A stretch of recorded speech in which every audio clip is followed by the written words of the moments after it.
በእርግጥም ሲኖትራክ ለአፍሪካ ታስቦ የተሰራ መኪና ነው። በእርግጥም የሲኖትራክ ሹፌር ያልሆኑ ሰዎችን ስለ ሲኖትራክ ብትጠይቋቸው ቀድሞ ወደ አእምሯቸው የሚመጣው አንድ ነገር ነው፣ አደጋ። በተቃራኒው ደግሞ የሲኖትራክ ሹፌሮችን ስለ ሲኖትራክ ብትጠይቋቸው አንድ ነገር ይመልሱላቸዋል። ሲኖትራክ እናቴ ነው፣ ልጆቼን አሳድጓል፣ ብዙ ሰዎችን አስተዳድርበታለሁ፣ እወደዋለሁ ይሏችኋል። ነገሩ በአንድ በኩል እሳት በአንድ በኩል ውሃ ነው። በእርግጥም መኪናው የተሰራው ለአፍሪካ ታስቦ ነው። ሰላም የተከበራችሁ የቻናሌ ቤተሰቦች እንደምን ሰነበታችሁ? እኔ ጆርናሊስት ጎሳ ነኝ። እንደተለመደው ዛሬም ስለ መኪና ልናወራና ልናወጋ እዚህ ተገኝቻለሁ። ይህንን ፕሮግራም ስትከታተሉ ከናንተ የሚጠበቀው ነገር ላይክ እና ሰብስክራይብ ማድረግ ብቻ ነው። በፍቅር ነው የምጠይቃችሁ። ላይክ ሰብስክራይብ አድርጉ። ስለ መኪና ማወቅ የምትፈልጉ ከሆነ የደውል ምልክቷን መጫን እንዳትረሱ። አፍሪካ በኩርኩር በምትገለብጥበት ዘመን ሂር ተመለስ መለስ ቀለስ ቢሉት የሚታዘዝ አንድ መኪና ተፈጠረ። እሱም ቮልቮ ብለውታል። መኪናው ጉልበቱ፣ ኃይሉ፣ ፐርፎርማንሱ የሚደንቅ ነው። ኢንተርናሽናል መሆኑን እንተውና አሉ ከሚባሉት ብራንዶች አንዱ ነበር። እንዲሁም አውሮፓና የተለያዩ ሀገራት ከሚገኙ ምርጥ ገልባጮች የሚስተካከል ቮልቮ ነበር። ነገር ግን ወደ አፍሪካ በቀላሉ እንዳይገባ አንድ ነገር አገደው። እሱም ዋጋ የሚባለው ካልኩሌሽን። የአፍሪካ ሀገር መሪዎች ብዙ ደጅ ቢጠኑም እንደግበት ሰርተን እንከፍላለን ብለው ቢለምኑም የሚሰማቸው አልተገኘም። የዋጋው ጉዳይ ለሚሊዮነሮች ብቻ የተተወ ነበር። እንግዲህ በዛ ዘመን ይህኔ ነበር ቻይና የገበያ ክፍተቱ የገባት። የገበያ ክፍተቱ ልክ እንደተረዳች ምንም አላደረገችም። መቼስ ቻይና የማይሰራውና የማይበላው ነገር የለም። ይገርማል እኮ የቻይና ነገር። አፍሪካን ከኩርኩር ወደ መኪና አሸጋግራለች። ካለንበት መቦጫጨቅ ወጥተን እንደ ቻይና ፕሮዳክቲቭ ወደሆነ ነገር መሸጋገር ይኖርብናል። አይመስላችሁም? የተከበራችሁ የቻናሌ ቤተሰቦች ዛሬ ይዤላችሁ የመጣሁት የሲኖትራክን ዋጋና ምርጥ ስፔሲፊኬሽን ነው። ይህንን ቪዲዮ ልሰራላችሁ ስነሳ ብዙ ቪዲዮዎች በሲኖትራክ ላይ የተሰሩትን አላገኘውም። ብዙ ስፔሲፊኬሽኖችን አላየውም።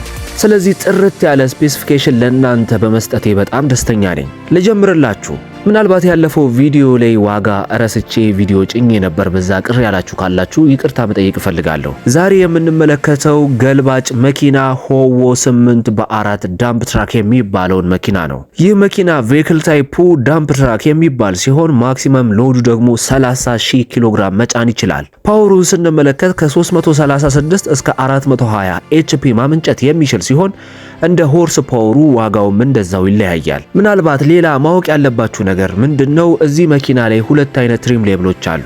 እነዚህንም መኪኖች በብዛት ኢትዮጵያ መሬት ላይ የምናያቸው መኪኖች ናቸው። ሁለቱ ትሪም ሌብሎች 6x4 ሆዎ ዳምፕ ትራክ የሚባለውና 8x4 ሆዎ ዳምፕ ትራክ የሚባለው ናቸው። እንደነገርኳችሁ ሰፊ ልዩነት የሚፈጠረው የዋጋ ልዩነት የሚፈጥረውም ሆርስ ፓወራቸው ነው። ስለዚህ የተከበራችሁ የቻናሌ ቤተሰቦች ሁለቱም ትሪም ሌብሎች እያስተያየው ቪዲዮ ሰራላችኋለሁ። ሁለቱም ትሪም ሌብሎች ሲሪሳቸው ሆዎ ዳምፕ ትራክ የሚባሉ ሲሆን ነምበር ኦፍ ታየራቸው የመጀመሪያው 6x4 ሆዎ ዳምፕ ትራክ የሚባለው 10 ዊል ወይም 10 ጎማዎች አሉት። ሁለተኛው 8x4 ሆዎ ዳምፕ ትራክ የሚባለው ደግሞ 12 ጎማዎች አሉት። ምናልባትም በመጀመሪያ ደረጃ መኪናውን ከመግዛታችሁ በፊት ማየት ያለባችሁ መሰረታዊ ነገር ጎማውን መቁጠር ነው። ምክንያቱም የመኪናውን ሆርስ ፓወር እና የመኪናውን አቅም በጎማው ቁጥር ማወቅ ይቻላል። ሁለተኛው ደግሞ የምነግራችሁ ነገር ዳይሜንሽናቸው ወይም ርዝመት ቁመት ስፋታቸው ነው።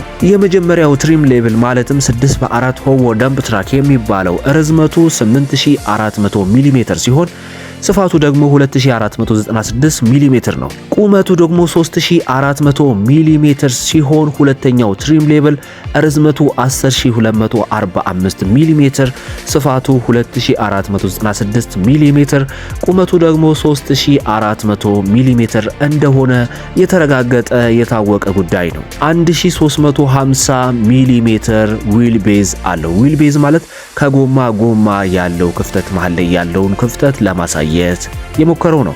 ስለዚህ ይህንን በደንብ በአጽንኦት ካያችሁት የትልቁ ትሪም ሌብል ማለትም 8x4 ሆዎ ትራክ ዳምፕ ትራክ የሚባለው መኪና ብልጫ አለው ማለት ነው። በዳይሜንሽንም ያኛው 8400 ርዝመት ሲኖረው የዚህኛው ርዝመት ደግሞ 10245 ሚሜ ነው። ሰፊ ልዩነት አላቸው። የመጫን አቅማቸውም እንደዛው ይለያያል። ሌላኛው ኪዩብ ዌይታቸው ነው። ኪዩብ ዌይታቸው በአጠቃላይ የሚይዘው ኪዩብ ዌይታቸው 12000 6080 ኪሎ ግራም ሲሆን የመጀመሪያው ትሪም ሌብል 6/4፣ ሁለተኛው ትሪም ሌብል ደግሞ 14860 ኪሎ ግራም ነው ማለት ነው። ስለዚህ ሰፊ ልዩነት አላቸው። የመጫን አቅማቸው ላይ ከፍተኛ ለውጥ ያመጣል። ማክሲመም ሎዳቸው ነው መሰረታዊ ነገር። ማክሲመም ሎዳቸው የመጀመሪያው ትሪም ሌብል ማለትም 6/4 25000 ኪሎ ግራም ሲሆን ሁለተኛው ትሪም ሌብል 8/4 ደግሞ 30000 ኪሎ ግራም የመጫን አቅም አለው ማለት ነው። ኢንጂን ብራንዳቸው ደግሞ ሲኖትራክ የራሱ ብራንድ ነው። ስፔር ፓርቱን የተለያዩ አምራቾች ያቀርባሉ። ለምሳሌ ኦሪጂናል እቃ ከሚያመርቱት መካከል ክሪቴክ የሚባል አንድ ተቋም አለ። የሲኖትራክ ኦሪጂናል የሆኑ እቃዎችን ያቀርባል።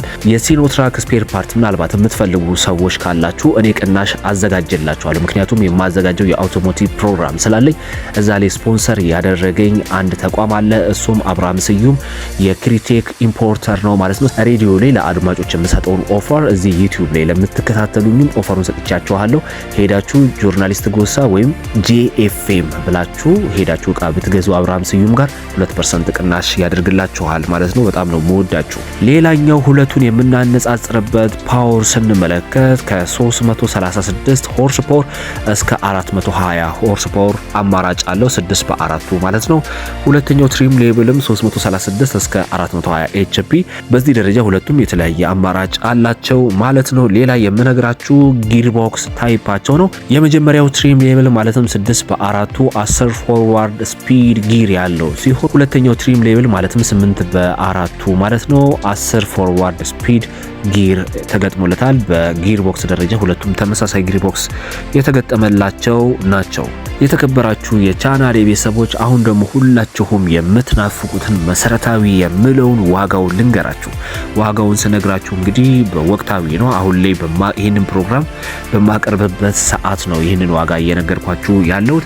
ምናልባት ነገሮች የሚቀያየሩ ከሆነ እንግዲህ በየጊዜው አፕዴት አደርጋችኋለሁ ማለት ነው። ይህንን የምልበት ትልቁ ምክንያቴ ምንድነው? ይህንን ፕሮግራም ምናልባት ከ2 ዓመት ከ3 ዓመት በኋላ የሚሰማ ሰው ስለሚኖር ነው። ዋጋውን ባገለገለም እንግዲህ በአዲስም የምነግራችሁ ይሆናል። በ4 አይነት አማራጭ እንግዲህ ይዤላችሁ መጥቻለሁ ማለት ነው። የመጀመሪያ እንደ አማራጭ የምነግራችሁ የመጀመሪያ 50% ባንክ የተመቻቸላቸው የተወሰነ ከኖርማሉ ጭማሪ እንዳለ ሁላችሁም ታውቃላችሁ ማለት ነው።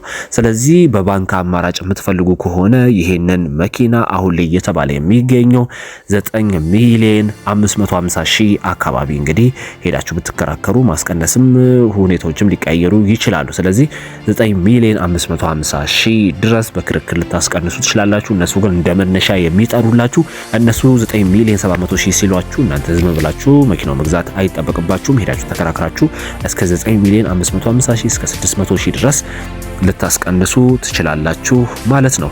በሁለተኛ ደረጃ ደግሞ በካሽ ነው። በካሽ አሁን ላይ እየጠሩ የሚገኙት መነሻ ብለው የሚጠሩት 8,700,000 ብር ነው። ብዙዎቹ የደላላ ምናምን እንደማምሮበት የሚናገሩትን ዋጋ ነው አሁን እየነገርኳችሁ ያለሁት። ምናልባት የመኪናው ዋጋ 8,550,000 ብር ድረስ ሊደርስ ይችላል። ሄዳችሁ ዝም ብላችሁ እንዳትገዙ። በተቻላችሁ መጠን ደግሞ ከደላላ ውጪ በሆነ መልኩ ለመግዛት ሞክሩ። ምናልባትም አብዛኞቻችሁ እዚህ የተለያዩ ፕላትፎርሞች ኦንላይን ፕላትፎርሞች ላይ ፌኮችም መኖራቸው ማወቅ አለባችሁ። ሌላኛው ደግሞ በዩዝድ ስንት ነው የሚገኘው? ብዙዎቻችሁ እንደዚህ አይነት ፕሮግራም ሲሰራ ዩዝድስ ካለ በዩዝድ ስንት ነው የሚሸጠው የሚል ጥያቄ ብዙዎቻችሁ ጠይቃላችሁ። በዩዝድ አሁን ላይ እንግዲህ እየተባለ የሚገኘው በአጠቃላይ የመኪና ከ6,200,000 ደግሞ አነሳነስ በጣም ያረጁት ደግሞ እስከ 4,600,000 ድረስ ታገኛላችሁ ማለት ነው። ባገለገሉት በኦልዲሶቹ ማለት ነው። ኦልዲሶቹ የሚባሉት 2015 እና 2016 ዓመተ ምህረት ለማለት ነው። አብራችሁን ስለቆያችሁ እጅግ አድርጌ አመሰግናለሁ።